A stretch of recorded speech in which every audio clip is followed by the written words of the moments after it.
You done, you weirdo?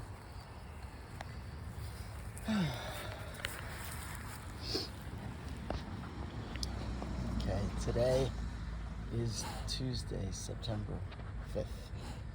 And the first reading, this is the Dogwood Chronicles, the first reading in the Mass would be 1 Thessalonians chapter 5, verses 1 to 6, and then it breaks and goes to a couple other verses. Paul is telling the people, the Thessalonians, that they don't need a written letter of when Jesus will return. In other words, when they don't need a how or a when. I forget what the wording is, but anyway, basically, at that point, they expected Jesus to come back imminently, at any minute. And people would say, how will we know when Jesus is back? How will we know if this is him? And Jesus himself told them that the time and the place wasn't theirs to know. Only the Father knew. And Paul tells the people that they don't need a letter to tell them when Jesus is coming back. They're already following God, so they're ready.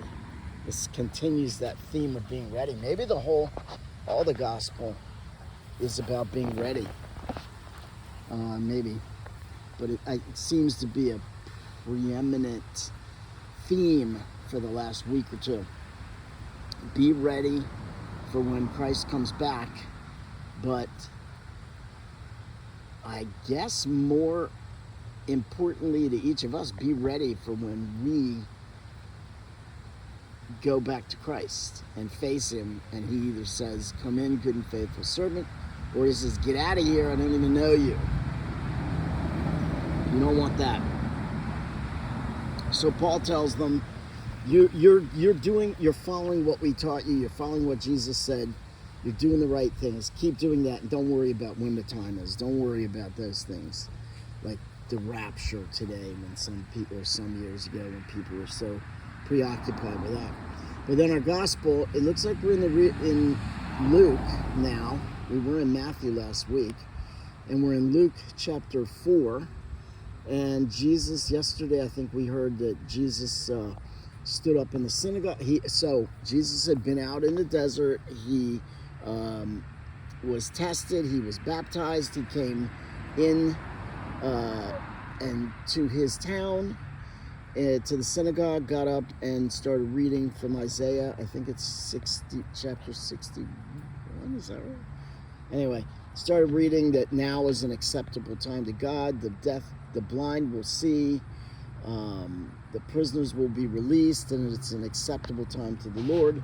You see this in the present time right here in front of you. Me, I'm the inception of that time.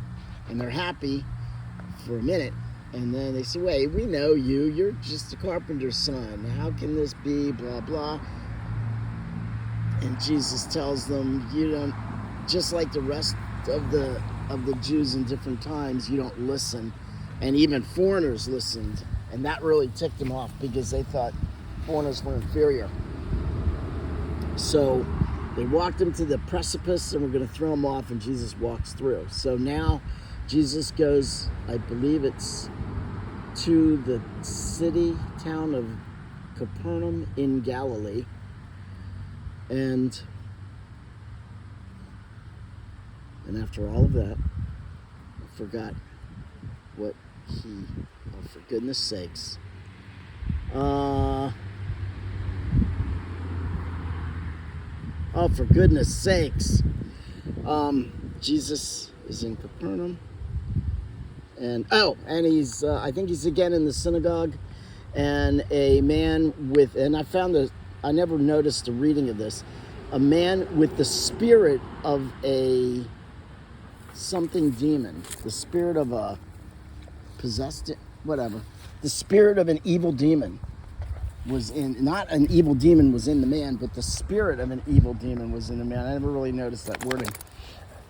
And the spirit says, why are you here, Jesus? Are you come to destroy us? What do you want with us?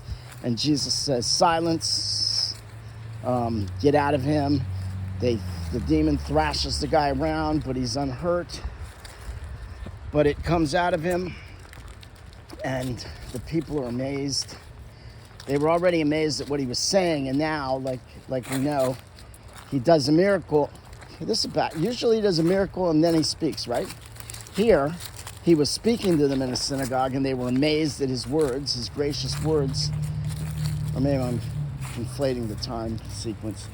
But now then he does the miracle here where he gets the demon out. So they're amazed again. So I guess our takeaway might be to continue to be ready. Know that Jesus has already done miracles in your life. Know that your Bible has the teachings of Jesus, and you can see these amazing things he said already. And that should be enough. You don't live in the same town with Jesus, although if you have a Catholic church, we do, because Jesus is in the tabernacle, in the Eucharist. So, yeah, you have everything you need, just like they did. Jesus was raised in their town, and still they didn't believe. They didn't know. And then Jesus went to another town,